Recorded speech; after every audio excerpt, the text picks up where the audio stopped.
ret min baderanke, ryggen op i flagets brus. Jeg har lyttet og hørt hjertets banke i det stolte, befriende sus. Jeg har elsket dets farver fra lille, da min mor tog mig op på sit skød og fortalte mig mandene og stille om en fælles og kistrende rød. Jeg har anet slægters striden imod fremtids fjerne mål. Jeg har set trælle toget i tiden blive mænd bag ved kampfanens bål. Jeg har set den blafren i storme, jeg har elsket dens flammer i strid, og med den så jeg arbejdshænder forme verden om til en lysere tid.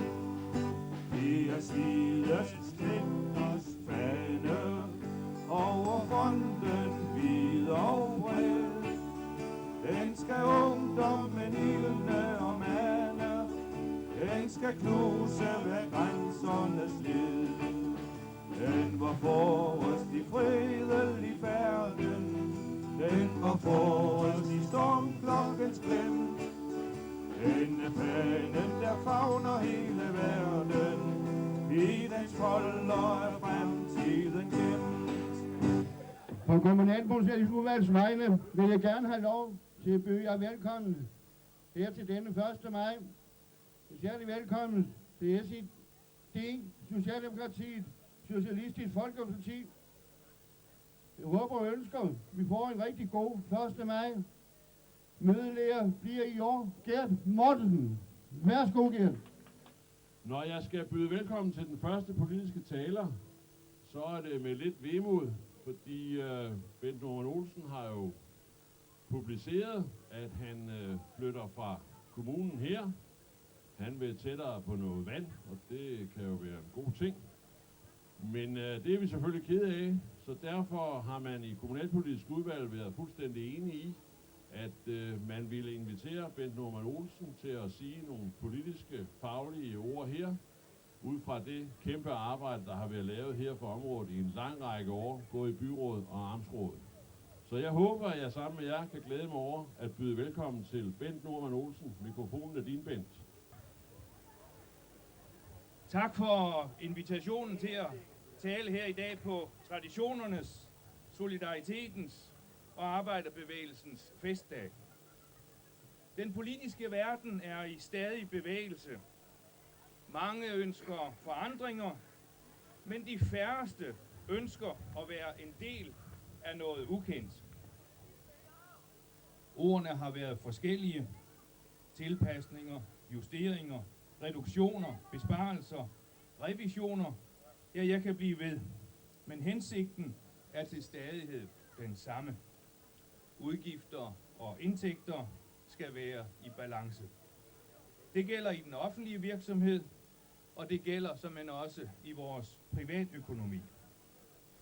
Hver eneste dag er der avisomtale fra sundhedsområdet, som vi skal gøre noget ved. I dag ingen undtagelse. Regeringen og folketingsmedlemmer lover og sætter forventninger op til fest, men redskaberne til at opfylde løfterne får vi ikke. Skattestop og aftaler mellem de kommunale organisationer og regeringen tvinger os til at se indad og regulere på organisationen af vores forpligtelser. Regeringen lover jo fortsat skattestop. Derfor kommer der også alvorlige konsekvenser i både amt og kommune i 2004 og 2005. Frit sygehusvalg og behandlingsgaranti inden for aftalte tidsfrister skal overholdes. Ellers flygter patienterne ud af amtet. Jo mere vi selv kan tilbyde, jo mere benyttes vores egne institutioner, og jo flere penge bliver i vores eget kredsløb. Desværre er situationen i øjeblikket sådan, at flere patienter end godt er bruger sygehuse og speciallæger uden for Storstrøms Amt. Dette billede skal ændres. Vi er i fuld gang med at modernisere og effektivisere sygehusbehandlingen. Det er den samlede aktivitet, der er vigtig, og ikke hvor mange senge vi har. Der er et meget stort efterslæb på ambulante tilbud i forhold til resten af Danmark. Der er hård kamp om specialisternes gunst på sygehusområdet. De forlanger et udviklende fagligt miljø med tilstrækkeligt mange patienter, så den gamle håndværkerdevise af øvelse gør mester bestemt også har sin betydning inden for sundhedsvæsenet. Patienter efterlyser også de bedste tilbud, men dem finder vi ikke altid lokalt, men forhåbentlig regionalt. Specialister kan kun udvikle speciale, hvis de ser tilstrækkeligt mange patienter med den samme sygdom. Vi vil ikke lægge en større og større andel af sundhedsbudgettet uden for Storstrøms Amt. Derfor skal vi ruste os til fremtiden. Det handler i høj grad også om arbejdspladser lokalt, når der flyttes institutioner. Men i sundhedsområdet bliver antallet stort set uændret, men sammensætningen kan blive en anden. Vi skal være forberedt på at kunne levere tryghed, kvalitet, effektive patientforløb og relativt hurtige løsninger i sundhedssektoren. Alt dette skal rummes i en skitse til ny plan for et fremtidssikret sundhedstilbud i Storstrøms Amt. Ingen ved, hvor længe selvstændigheden bevares i de eksisterende rammer i amter og kommuner. Mit bud rækker til 2-3 år endnu. Allerede i begyndelsen af 2004, når Strukturkommissionen barsler, vil vi få en fornemmelse af, hvor det bærer hen. Billedet ser måske så sådan ud, at amtet er en del af Danmarks 3 regioner, og Rødby er en del af Lollands 2 kommuner. Mange vil slå sig i tøjet, men allerede nu tales der om tvang, hvis ikke det kan ske frivilligt. Set i det lys er det endnu mere påkrævet, at vi selv tilrettelægger vores sundhedspolitik allerede nu. Ellers træffes beslutningerne i København eller et andet sted på Sjælland. Det er et godt brugt argument, at 5-6 fattige kommuners sammenlægning ikke betyder en rig kommune. Det er selvfølgelig rigtigt, men bekymringerne bør først og fremmest dreje sig om rekruttering af dygtige medarbejdere i fremtiden. Allerede i dag mærker vi udviklingens indflydelse. Jo længere sydpå i Østdanmark og vestpå i amtet vi kommer, jo vanskeligere er det at få de nødvendige medarbejdere med den nødvendige kompetence. Som jeg sagde tidligere, så handler det om tilstrækkeligt mange patienter med samme lidelse til den enkelte speciallæge. Når jeg skal behandles, så vil jeg behandles af en person, der har set tilstrækkeligt mange patienter til at fastlægge en diagnose, der holder, og som han har kendskab til behandlingen af. Gerne det mest moderne og det mest skånsomme. Som folkevalgt er vi ikke valgt til at genere nogen. Vi er valgt til at sætte os ind i et problemkompleks og vurdere de nødvendige løsninger ud fra de givne forudsætninger. Jeg medgiver, at hvert problem har flere løsningsmuligheder. Derfor undersøges det i øjeblikket, hvilke forandringer, der er spiselige og alligevel kan opfylde fremtidens udfordringer på sundhedsområdet. Alle borgere inviteres til at deltage i diskussionerne om fremtidens sundhedsbetjening. I maj, juni og juli bliver der lejlighed til at diskutere, hvilke muligheder vi har for at overleve strukturelt, økonomisk og fagligt. Det er selvfølgelig vigtigt, hvad der foregår, og hvordan det foregår på sygehusene. Men det er kun 15-20% af samtlige sundhedsydelser, der leveres herfra. Langt den største del ydes fra praktiserende læge, der afslutter forløbet, men det bliver vanskeligere og vanskeligere at sælge en praksis til en ny, ung mediciner, fordi arbejdsbelastningen er høj. Det skal vi også gøre noget ved, hvis vi kan, alene på grund af gennemsnitsalderen i praksisområdet. Forebyggelsen skal spille en mere markant rolle i vores liv. Vi ved godt alle, hvad der hjælper, men det kniber med at tage det alvorligt. Der iværksættes kampagne efter kampagne i forhold til tobak, alkohol, overvægt, motion osv. Hvis vi alle gjorde lidt mere for os selv og med os selv, så ville behovet for lægebesøg dale. God 1. maj.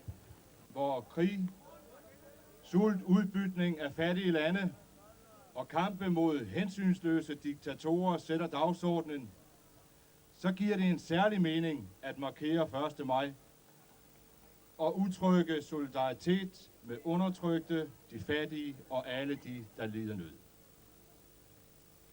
Jeg har de seneste år, når jeg som borgmester har holdt nytårstaler i Nakskov, appelleret til, at konflikter løses bedst ved dialog og dialog mellem ligeværdige parter. Jeg har samtidig været inde på, at der påhviler verdenssamfundet et enormt ansvar for at skabe en ny og mere retfærdig verdensorden, som udligner den globale ulighed og fattigdom. Vi ser så nu George Bush, Tony Blair, Anders Fogh med flere, at de i al deres magt har opfundet et nyt middel til løsning af internationale konflikter. Forebyggende krig kalder man det. Forebyggende krig, hvor det tillades, at tusinder af uskyldige civile slås ihjel, for at fjerne en gal diktator og for at beskytte den vestlige, rige verdens interesser. USA og England er ude på et skråplan, som kan få uoverskuelige konsekvenser. På denne 1. maj må vi tage skarpt afstand fra den herrementalitet, der udvises fra USA, engelsk og på den sags skyld også fra dansk side. Der skal lægges pres på de krigsførende lande, når regningen skal betales. Både hvad angår den fysiske genopretning af Irak, men også den humanitære indsats, hvor man skal have samlet op på de menneskelige lidelser, der udvises dernede.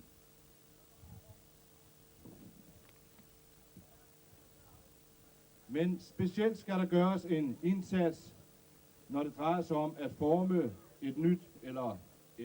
et demokrati i Irak, som de jo aldrig har været i nærheden af. Og her må vi stille som krav, at FN kommer til at stå for styringen af genopretningen sammen med det irakiske folk.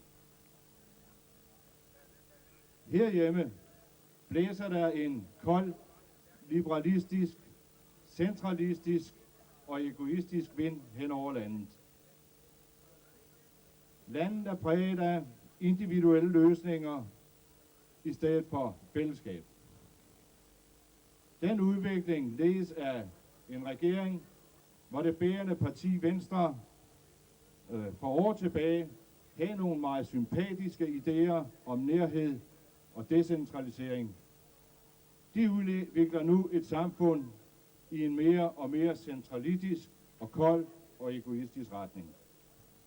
Skævhederne og ulighederne har ikke været større i nyere tid, end de er nu. Det danske samfund er ved at blive opdelt i første, anden og tredje rangs mennesker, og i første, anden og tredje rangs geografiske områder, hvor parolen er, at den, der meget har, skal gives mere. Det mærker især kommunerne på Lolland og i andre udsatte områder, som trænger til vækst og udvikling. Det system, der skulle udligne urimelighederne i det danske samfund, fungerer ikke, og det rammer specielt Lolland og de kommuner, som gør en indsats for at blive selvbærende. Kommuner, der påtager sig store sociale ansvar, straffes, mens de rige kommuner begunstiges. Regionalpolitikken eksisterer kun på et papir, som hales frem ved festlige lejligheder. Al lovgivning er indrettet, så den virker i de stærke områder, og så skaber den som regel problemer ude i de fattige områder. Eksempler herpå er aktiveringspolitikken, integrationspolitikken. Her er vi konstant udsat for usaglige angreb fra diverse ministre, som stiller krav om, at der skal gøres en bedre indsats, og de krav stilles også til de kommuner, som ikke har forudsætningerne for at levere varen.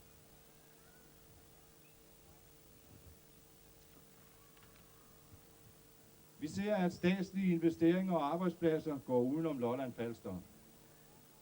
Og det er selvom Folketinget har vedtaget en dagsorden, som peger på, at det er særligt udsatte områder, som blandt andet Lolland Falster, der skal tilgodeses. Senest har vi oplevet, at Esbjerg har tilkæmpet sig Sikkerhedsstyrelsen. Så vi må sige, det er alles kamp mod alle, hvor de, der i forvejen er begunstiget, rager til sig på bekostning af de, der trænger mest.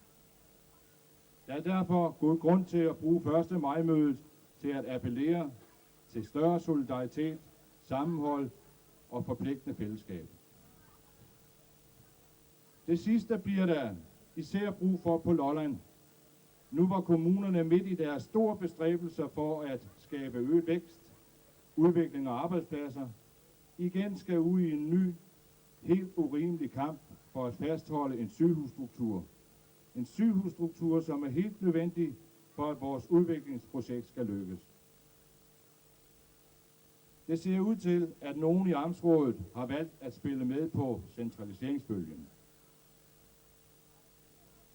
Vi har på Lolland en absolut minimum sygehusdækning. I virkeligheden ville en tilførsel af nye sygehusopgaver kunne understøtte den sociale, kulturelle og erhvervsmæssige udvikling, som kommunerne kæmper for. Så det vi allermindst har brug for lige nu, det er en sygehusstruktur, der peger den forkerte vej. Jeg ved ikke, hvor mange der er opmærksom på det, men Lolland har faktisk mistet 12.000-13.000 indbyggere siden den seneste kommunalreform. Blandt andet som følge af virksomhedslukninger og fjernelse af statslige arbejdspladser. Derfor har vi brug for amtslig solidaritet. Amtslig solidaritet som modvægt til den tiltagende centralisering, som betyder yderligere affolkning af vores egen, som vi jo holder så meget af. Plan 2000 må være udgangspunktet for den fremtidige struktur, men med en fremtidig styrkelse af aktiviteterne på Lolland. Det forekommer aldeles utroværdigt, at der nu inden Plan 2000 er iværksat, lægges op til en ny struktur. En ny struktur, som underminerer sygehustilbudene i vores område.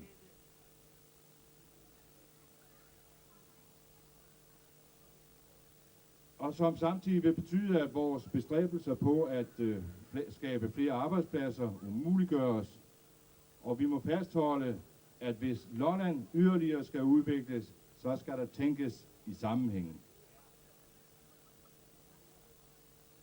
De nye udspil, administrative udspil, de virker således, at vi får helt unødvendige og uforsvarlige lange afstande til akutbehandling og skadestue. Nogle områder vil få op til 70 kilometer. Det vil også få den virkning, at centrale sygehustilbud med specialer samles på Sjælland. På Sjælland, hvor der i forvejen er en kødrand af sygehuse med specialer.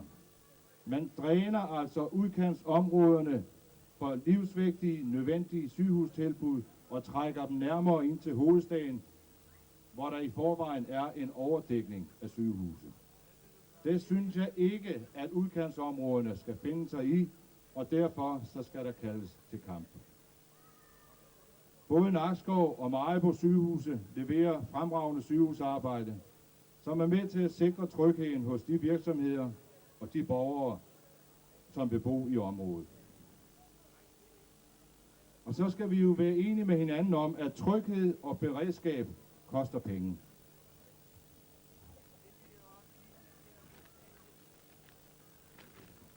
Og det er penge, som skatteyderne vil være parat til at betale.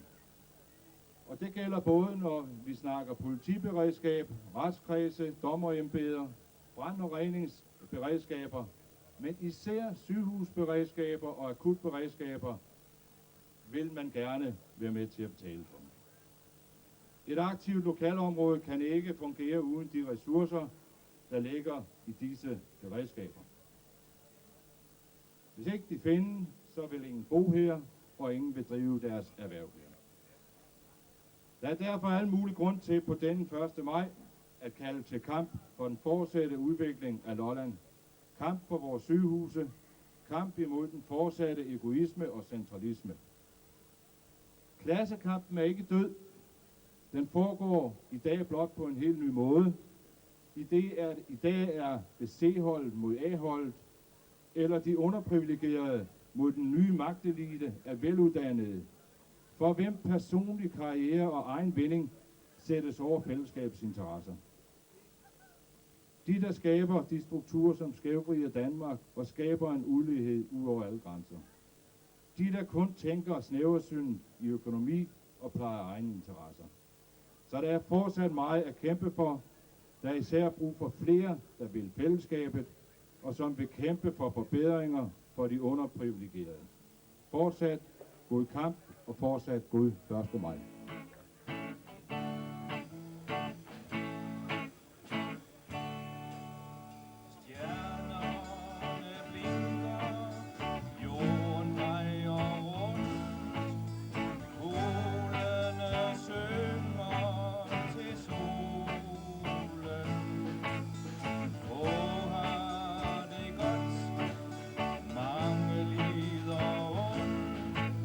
På asfalten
Jeg var ung i 60'erne, hvor vi gik imod atomkraft og senere imod Vietnamskrigen.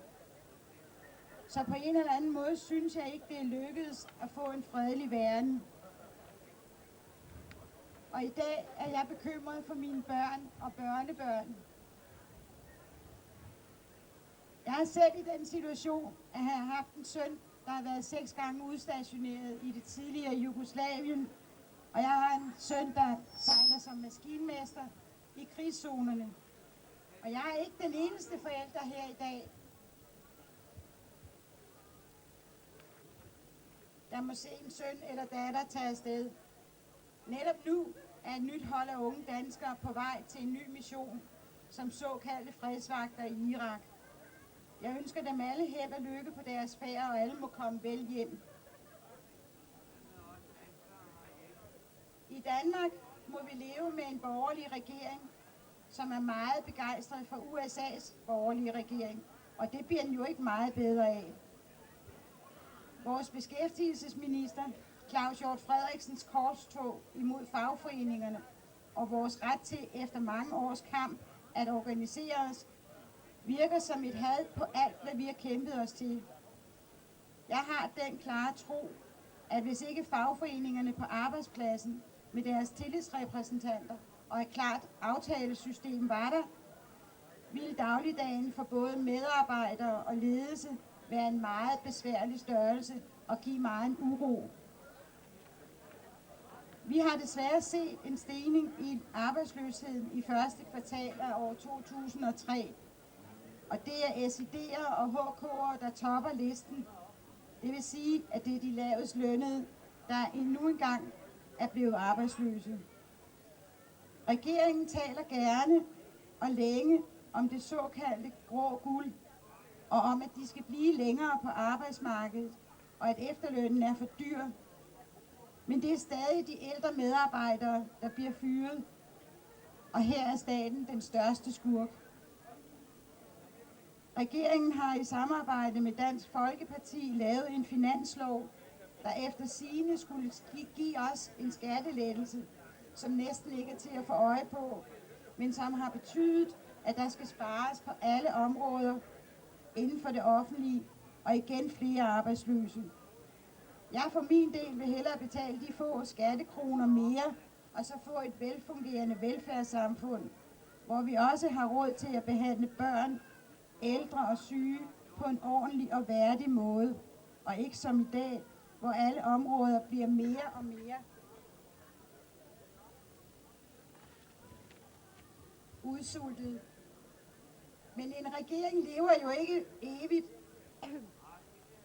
Der kommer jo altid et nyt valg, og der må vi jo håbe, at vi alle er kommet til fornuft og stemmer med hjertet og ikke med egoismen for øje.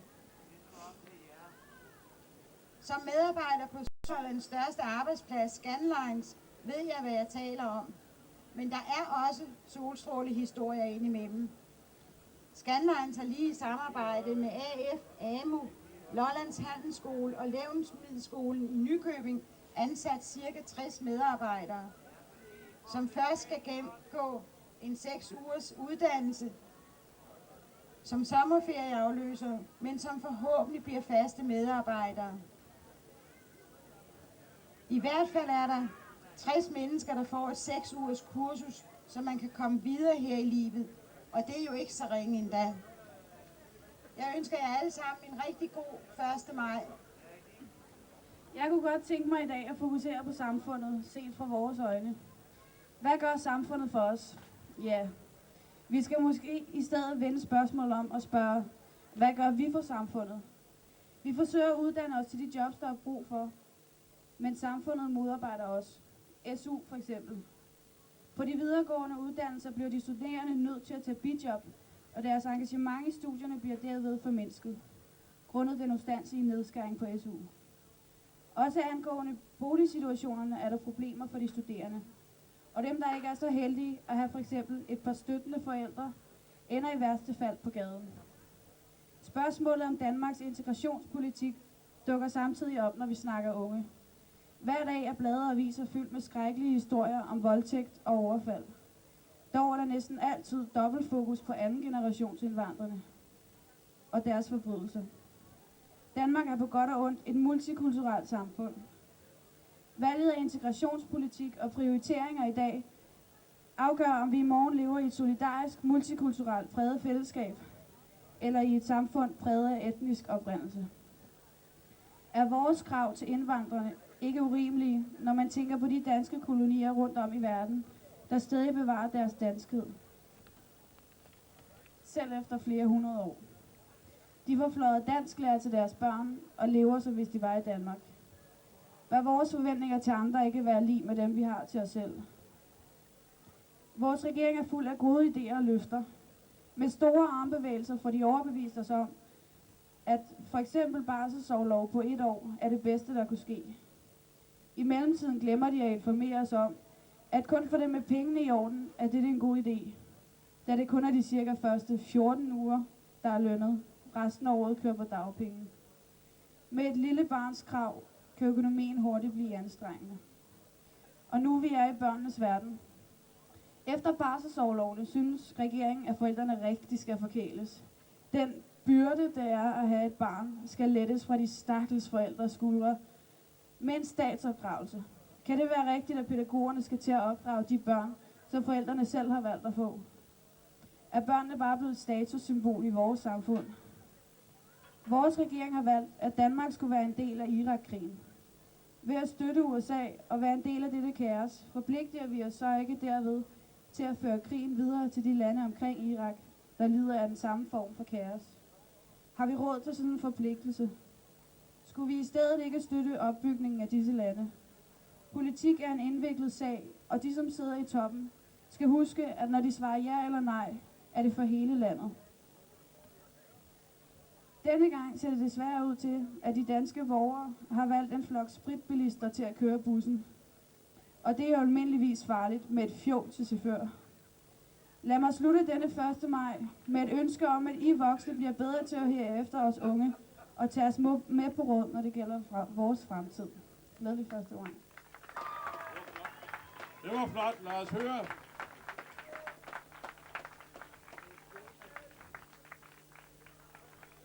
Det var alle tiders, Lea. Vi fik lidt at spekulere over. Også den meget bastante måde at udtrykke det på.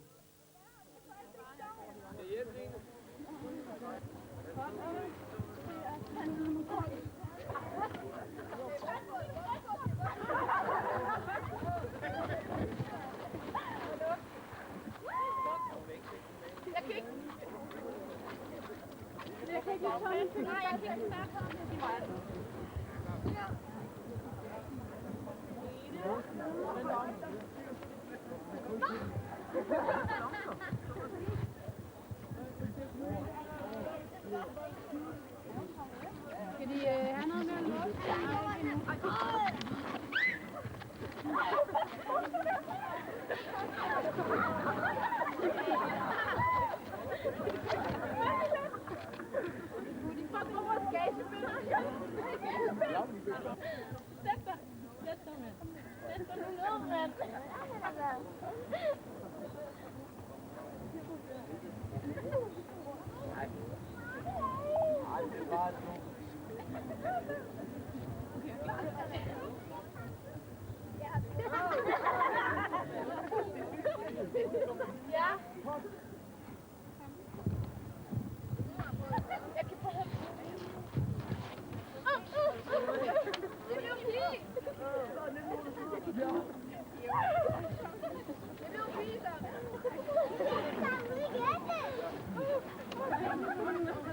Lad være, det er faktisk ikke sjovt.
har lyttet